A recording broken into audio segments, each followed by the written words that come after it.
नमस्कार मित्रों, POV podcast में आपका स्वागत है। आज हम बात करेंगे पुनर्जन्म के बारे में। आज मैं आपके सामने एक ऐसी कहानी लेके आया हूँ जिसको सुनने के बाद शायद आप चौंक जाएंगे, क्योंकि इसको सुनने के लिए अमेरिका से साइंटिस्ट आए थे। रिसर्च के लिए बीबीसी ने एक डॉक्यूमेंट्री बनाई।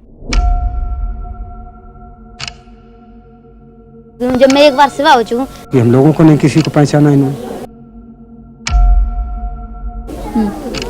2-4 दिन किसी को नहीं पहचाना।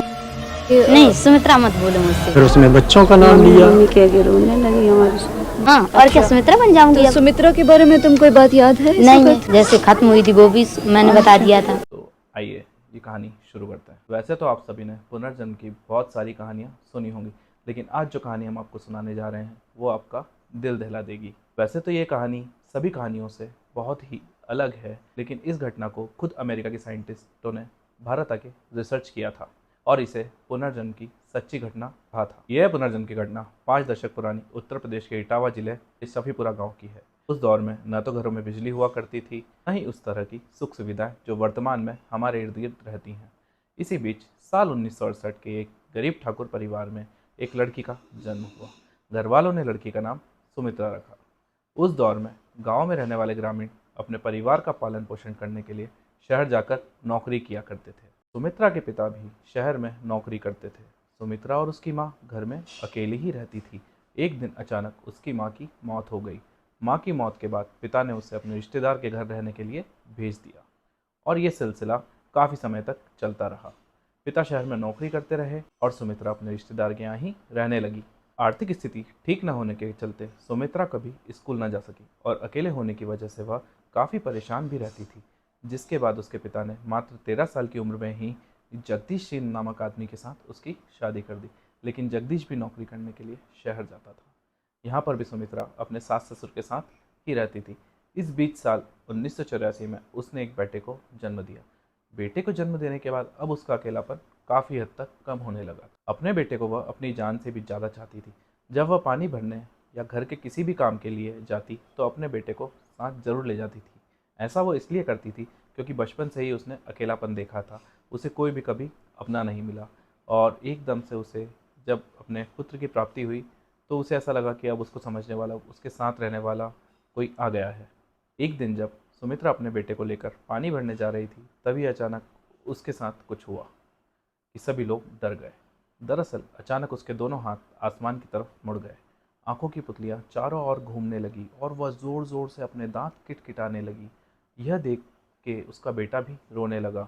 अचानक कुछ मिनटों के बाद जब उसे होश आया तो ग्रामीणों ने उससे पूछा कि आखिरकार उसके साथ हुआ क्या था, लेकिन उसे कुछ भी याद नहीं था। इसी तरह के ये अटैक उसे बार बार परेशान करने लगे। अब तो ग्रामीणों के साथ साथ इसकी खबर उसके सास ससुर को भी लग चुकी थी। आनंद फानन में इस घटना की सूचना उसके पति जगदीश को दी गई। वह भी शहर से दौड़ा दौड़ा गांव पहुंचा। हालांकि सुमित्रा को अपने इस मजबूरी के विषय में पूरी जानकारी हो चुकी थी, इसलिए वह अब अपने बच्चे से दूरी बनाने लगी। अब सुमित्रा का पति जगदीश भी घर पर ही रहने लगा। सब कुछ ठीक चल रहा था कि अचानक 16 जुलाई 1985 की दोपहर एक बार फिर सुमित्रा को अटैक आया और उसने चिल्ला चिल्ला कर पूरे गांव वालों से कहा कि 3 दिनों के बाद उसकी मौत हो जाएगी। यह सुन के सभी लोग सन्न रह गए। जब सुमित्रा के सास ससुर पति को भी अब डर लगने लगा था, लेकिन हमेशा की तरह जब उसे होश आया तो वो सब कुछ भूल चुकी थी। जब उसके पति ने उसको सारी घटना बताई तो एक बार के लिए वह भी काफ़ी डर गई। खैर 3 दिनों बाद यानी 19 जुलाई 1985 का वो दिन आ ही गया जब सुमित्रा ने अपनी मौत की भविष्यवाणी की थी। लेकिन सुमित्रा की ये भविष्यवाणी सच न हो, इसके लिए उसने सुबह से लेकर शाम तक काफ़ी सावधानी बरती। उसने दिन भर कोई भी ऐसा कार्य नहीं किया जिससे उसकी जान को हानि हो। वह दिन भर अपने घर के अंदर ही रही, लेकिन शाम को अचानक जब उसने दरवाज़ा खोला तो वहाँ से गुजर रही एक महिला को देखकर उसका हालचाल जानने लगी। दोनों आपस में बातें करने लगे, लेकिन अचानक कुछ ऐसा हुआ कि सभी घबरा गए। बात करते करते अचानक सुमित्रा बेहोश हो गई और उसके हाथ अकड़ गए। ऐसे में घबराई महिला ने आसपास के लोगों को बुलाकर इकट्ठा कर लिया। सभी लोगों ने सुमित्रा को काफ़ी हिलाया डुलाया, लेकिन कुछ भी नहीं हुआ। जिसके बाद वैद्य जी को बुलाया गया। काफ़ी मशक्क़त के बाद सुमित्रा को जमीन पर लेटा दिया गया। वैद्य जी ने सुमित्रा का परीक्षण किया और उसे मृत घोषित कर दिया। उसकी मौत की सूचना पूरे गांव में आग की तरफ फैल गई और सुमित्रा की भविष्यवाणी सच साबित। उधर सुमित्रा की मौत के बाद उसके अंतिम संस्कार की तैयारियां भी चालू हो गई। तैयारियों के समय एकदम से जिस कमरे में सुमित्रा को लिटाया गया था वहाँ से एक एक करके औरतें दौड़ के बाहर आने लगी। गांव वालों ने सोचा ये क्या हो रहा है। गांव वालों ने औरतों से पूछा कि क्या हुआ, तो उन्होंने कहा कि सुमित्रा के शरीर में कुछ हलचल है। फिर वैद्य जी को बुलाया गया और उन्होंने उसे चमत्कार बताते हुए कहा कि मातम करना बंद कीजिए, सुमित्रा अभी जिंदा है। सुमित्रा के होश में आने के बाद उसने सभी को पहचानने से इनकार कर दिया। यही नहीं, उसने अपने पति को भी खुद से दूर रहने को बोला। अपनी जान से ज़्यादा प्यारे अपने 5 महीने के बेटे को भी वह नहीं पहचान रही थी। लेकिन इस बीच वह रोज़ एक खत लिखकर अपने पति जगदीश को देकर उसे पोस्ट करने को कहती थी। जगदीश भी उसे बहुत प्रेम करता था, इसलिए वह भी बिना कुछ पूछे जाने वो पोस्ट कर दिया करता था। लेकिन सभी हैरान थे कि आखिरकार सुमित्रा कभी स्कूल नहीं गई, फिर भी वह रोज किसको पत्र लिखती है। फिलहाल ये सिलसिला 3 महीनों तक चलता रहा। 20 अक्टूबर को उस गांव में एक आदमी आया और उसने ग्रामीणों से सुमित्रा के विषय में जानकारी जुटाई। उसने बताया कि सुमित्रा उसे 3 महीनों से पत्र लिख रही है।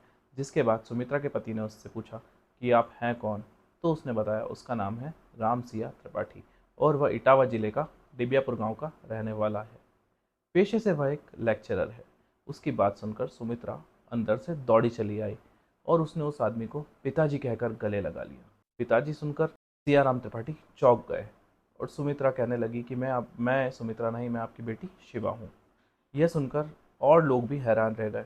हालांकि इस बात को लेकर रामसिया त्रिपाठी भी काफ़ी परेशान थे, तो सबूत के तौर पर उन्होंने सुमित्रा या फिर कहें शिवा को उनकी बेटी की शादी का एक एल्बम दिखाया। जिसके बाद सुमित्रा ने खुद को शिवा बताने वाली महिला ने फोटो में दिख रहे एक के बाद एक सारे परिवारजनों को पहचान लिया। उसने यह भी बताया कि 24 अक्टूबर 1962 को मेरा जन्म एक ब्राह्मण परिवार में हुआ था और 18 साल की आयु में ही मेरी शादी छेदीलाल से कर दी गई थी। मैंने ग्रेजुएशन की डिग्री हासिल की है और अपने पिता ही की ही तरह मैं भी लेक्चरर थी। मेरे 2 बेटे हैं, रिंकू और टिंकू। मैं अपने ससुराल में सबसे ज़्यादा पढ़ी लिखी थी, शायद इसलिए मुझसे मेरी नंद नाराज़ रहती थी और उसने मेरे सर पर जानलेवा करते हुए मेरी जान ले ली। यह सुनकर रामसिया त्रिपाठी रोने लगे और सुमित्रा या फिर उनके लिए कहें शिवा को गले लगा लिया। अब सब कुछ साफ होने लगा था, क्योंकि सुमित्रा की मौत और शिवा की हत्या में केवल 24 घंटे का ही फर्क था। शायद इसलिए सुमित्रा ने 3 दिन पहले ही अपनी मौत की भविष्यवाणी की थी। फिलहाल वह अपने पिता के साथ खुशी खुशी अपने घर लौट जाती है। लेकिन जब सुमित्रा अपने घर पहुंची, जहां पर वह अपने दोनों बच्चों के साथ रहने लगी, कुछ समय बाद उसे एहसास हुआ कि जगदीश उसका काफ़ी ख्याल रखता था, जिसके चलते वहाँ अपने दोनों बच्चों को लेकर वापस उसी गांव में आ गई। सुमित्रा के एक बेटे और खुद के 2 बच्चों के साथ अपने पति जगदीश के साथ गांव में ही रहने लगी, तो वहीं वह घटना पूरे इटावा शहर में आग की तरह फैल गई। मीडिया ने भी इस खबर में अपनी दिलचस्पी दिखाई, जिसके बाद भारत में पुनर्जन्म को लेकर रिसर्च कर रही टीम उनके घर और गांव पहुंची। मामला काफ़ी पेचीदा होने के चलते अमेरिका के वर्जीनिया यूनिवर्सिटी के पुनर्जन्म एक्सपर्ट टीम भी इस गांव में पहुंचे और बारीकी से सभी सबूत को एकत्रित किया। जांच में वह साबित हो गया कि सुमित्रा की मौत के बाद शिवा का पुनर्जन्म हुआ है। उसी समय का यह दुनिया का ऐसा पहला और अनोखा केस माना गया। 1998 में सुमित्रा की लंबी बीमारी के बाद मौत हो गई। साथ ही लगभग 2 वर्ष बाद उसके पति जगदीश की भी मौत हो गई। आज भी उनके परिवार वाले जीवित हैं और इस घटना को याद करते हुए लोगों से बातें करते हैं। कहानी सुनने के लिए आपका बहुत बहुत धन्यवाद। ऐसी ही कहानियाँ हम आपके लिए लेके आते रहेंगे पीओवी पॉडकास्ट पर। इस कहानी को लेकर आपका क्या पॉइंट ऑफ व्यू है, आप हमें कमेंट में बताइए। धन्यवाद।